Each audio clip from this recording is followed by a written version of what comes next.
ഞാൻ തമിഴ്നാട്ടിലെ ഒരു ലോക്സഭാ മണ്ഡലത്തിലാണ്. ഇത് കണ്ടോ, ഇതൊരു സ്ഥാനാർത്ഥിയുടെ പ്രചാരണ വാഹനമാണ്.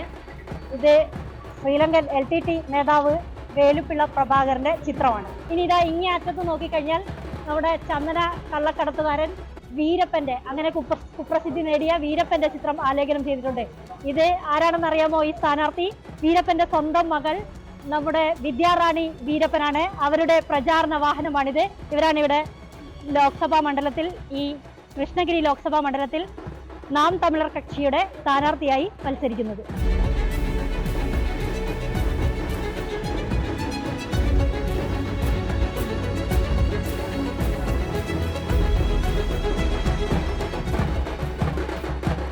அரசியலுக்கு வந்து தேர்தலில் இப்போ போட்டியாக சொல்றது, அந்த முடிவுக்கு எப்படி வந்தது? அந்த முடிவுக்கு எப்படி வந்தேன் அப்படின்னா, குழந்தையில இருந்து என்னோட அப்பா அம்மா என்னை வளர்க்க கிடையாது. என்னை வந்து ஒரு சின்ன கிராமத்துல அங்க உள்ள தாய்மகள் தந்தைமகள் அவங்க தான் என்னை வளர்த்தாங்க. ஸோ அந்த ஒரு கிராட்டிடியூட், அந்த ஒரு நன்றியை வந்து பப்ளிக்கு திரும்ப ரீபே பண்ணணும். ஏன்னா நான் வளர்ந்து வர சமயத்துல அப்பாவோட பொண்ணுன்ற ரீசனுக்காக எல்லா சமூகத்தினரும், எல்லா மதத்தினரும், எல்லா மனுஷங்களுமே எல்லா இடத்துலையும் அந்த ஹியூமனிட்டி, அந்த அக்கறை, கேர் அப்படின்றத காட்டி காட்டி என்னை வளர்த்தாங்க. ஸோ அதை வந்து நான் திரும்ப சொசைட்டிக்கு ரீபே பண்ணணுன்றதுக்காக தான் அரசியல் வந்தேன். இந்த அரசியல் தமிழகம் எப்படி உங்களை வரவேற்கிறது, ரிசீவ் பண்ணிருக்காங்க? அவரோட ஃபீட்பேக் என்ன? அவர்களுடைய ஃபீட்பேக் வந்து, அப்பா கண்டிப்பா எந்த பாதை போயிருந்தாலும் ஆரம்பத்துல கண்டிப்பா நான் மக்களுக்காக நிக்கணும்ன்ற ஒரு எண்ணத்துல, ஒரு அண்டர்ஸ்டாண்டிங்ல திரும்ப எண்டில் அப்படி ஒரு மைண்ட் செட்ல வந்தாரு. பட் ஒரு அன்லக்கியா அவரை வந்து இழக்க வேண்டிய சிச்சுவேஷன். அந்த ஒரு இடத்த நான் ஃபீல் பண்ணுவேன். கண்டிப்பா அவரோட நல்ல நோக்கங்கள், நல்ல எண்ணங்களுக்கான இடத்த நான் ஃபீல் பண்ணுவேன். மக்களுக்கு நான் கண்டிப்பா அவர் இடத்துல இருந்து அவர் செய்யக்கூடிய சேவைகளை நான் கண்டிப்பா நான் செய்வேன் அப்படின்னு சொல்லி மக்கள் எதிர்பார்க்கிறேன். கிருஷ்ணகிரி மாவட்ட தேர்தலில் நிக்கிறாங்க. 10ஆம் நம்பர் பட்டனை மைக் சின்னத்துல ஓட்டு போட்டுருங்க. மைக் சின்னம் மறந்துடாதீங்க. 10ஆம் நம்பர் பட்டனை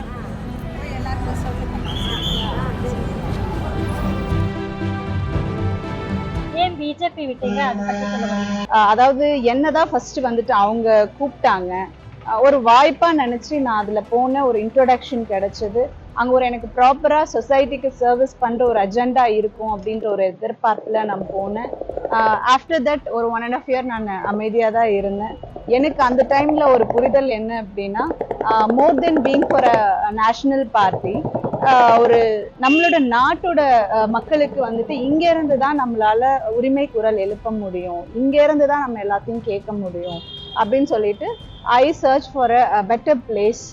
இப்போ வந்து தமிழ்நாட்டுல ஒட்டுமொத்த 40 தகுதியில உங்களோட கேண்டிடேட்ஸ் இருக்கு. அதுல 20 பேர் வந்து மகளிர்கள். ஆமா, மகளிர்களுக்கு என்னென்ன இது செய்யறதுக்கு நீங்க பிளான் பண்ணிருக்க? எம்பிஆர் மகளிர்களுக்கு பாத்தீங்க அப்படின்னா, இப்போ நிறைய மகளிர் வந்துட்டு after marriage they're at home. அவங்களுக்கு வந்துட்டு நிறைய மகளிர் வந்து எப்படி ஒரு மனநிலையில இருக்காங்கன்னா, ஒரு குடும்பத்தை டிபெண்ட் பண்ணி எந்த ரீதியிலையும் எக்கனாமிக்கலா ஒரு ஸ்டேபிளா கான்ஃபிடென்ட்டா இல்லாத மகளிர் தான் இருக்காங்க. அவர்களுக்கு அவர்கள் இடத்துலயே ஒரு பாதுகாப்பா இருந்து ஏர்னிங் ப்ராசஸ் பண்ற மாதிரியான training process, economical support, loan supports இதெல்லாம் ஏற்படுத்தி கொடுக்கணும். அதே போல ரொம்ப தூரத்துல வில்லேஜ்ல இருக்க மகளிர், ஒரு படிக்க முடியாத சிச்சுவேஷன், அந்த மாதிரி இருக்கிற குழந்தைகளை வந்துட்டு கொஞ்சம் மோல்ட் பண்ணி அவங்களுக்கு வந்து எஜுகேஷனோட நன்மையை தெரிவித்து அவங்களுக்கு வந்து நல்ல எஜுகேஷன், குவாலிட்டியான எஜுகேஷனை வந்து அவங்களுக்கு கொண்டு போய் சேர்க்கணும். அவங்கள ஒரு கான்ஃபிடென்ட்டான விமனா, ஆணுக்கு பெண் சமம், ஆணும் பெண், அதாவது ஆணுக்கு பெண் சமம் அப்படின்றத ஆணும் பெண்ணும் சமம் அப்படின்ற ஒரு கான்செப்ட் வந்து அவங்க மனசுல வந்துட்டு விதைக்கணும்.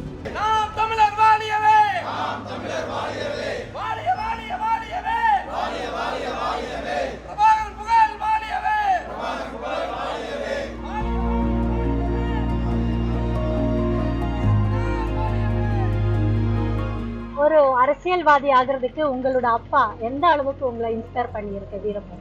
என்னோட அப்பா லைஃப் ஃபுல்லா என்னை இன்ஸ்பயர் பண்ணியிருக்காரு. ஏன்னா என்னோட அப்பாவை நான் பார்த்ததே இல்லை, ஒரே ஒரு முறை தான், அதுவும் எனக்கு சரியா விவரம் இல்லாத ஒரு சிச்சுவேஷன்ல தான் நான் பார்த்தேன். அவரோட பேர் தான் என்னை இன்ஸ்பயர் பண்ணிட்டே இருந்தது. ஏன்னா வர ஒவ்வொரு பப்ளிக்குமே அவரோட பேரை சொல்லி தான் என்னை அழைச்சாங்க. அவரோட பேரை சொல்லி தான் எனக்கு செய்யற எல்லா நன்மைகளும் செஞ்சாங்க, எனக்கு கேர் எடுத்தாங்க. ஸோ அப்போ அப்பா இந்த சொசைட்டிக்கு ஏதோ பெரிய விஷயம் இந்த மக்களுக்கு பண்ணியிருக்காங்க, இல்லைன்னா இவ்வளோ பாசம் மக்களுக்கு இருக்காது அப்படின்ற தாட் எனக்கு ரொம்ப ரூட்டடா இருந்தது. அது இந்த அளவுக்கு இன்னைக்கு டெவலப் ஆகி நிற்குது. ஓகே, இப்போவும் வீரப்பனை தீவிரவாதின்னு சொல்றவங்களுக்கு அவர்கிட்ட என்ன சொல்ற மக்கள்? தீவிரவாதின்னு சொல்றவங்களுக்கு ஏன் கவர்மெண்ட் திரும்பி ஒரு கேள்வி கேட்க முடியல? இந்த மாதிரி ஒரு இன்னைக்கு அப்பாவை 2 எக்ஸாம்பிளா எடுத்துக்க முடியும். அவர் ஆரம்ப கட்டத்துல இந்த மாதிரி யானை இது பண்ணாரு, சந்தன மடம் வெட்டினாருன்னு சொல்லி சொல்றோம் இல்லைங்களா? அப்ப அந்த சமூகத்துல இருந்து யாரும் வேற யாரும் அந்த இடத்துல பண்ணலையா? ஒருத்தர் பண்ணதை தானே இவங்க ஃபாலோ பண்ணி வந்திருப்பாங்க. நீங்க பழி போடுறதுனால என்ன எந்த ரீதியிலயும் பாதிக்க வைக்க போறது இல்ல. என்ன கேர் பண்றவங்க பண்ணிட்டு தான் இருக்காங்க, உண்மையா புரிஞ்சுக்கிறவங்க புரிஞ்சுட்டு தான் இருக்காங்க. அவங்களுக்கான என்னோட உண்மையான பணியும் உண்மையான சிந்தனையும் செயலும் கண்டிப்பா லைஃப் லாங் போய் சேர்ந்துக்கிட்டே இருக்கும். வெற்றி வாழ்த்துக்கள். தேங்க்யூ.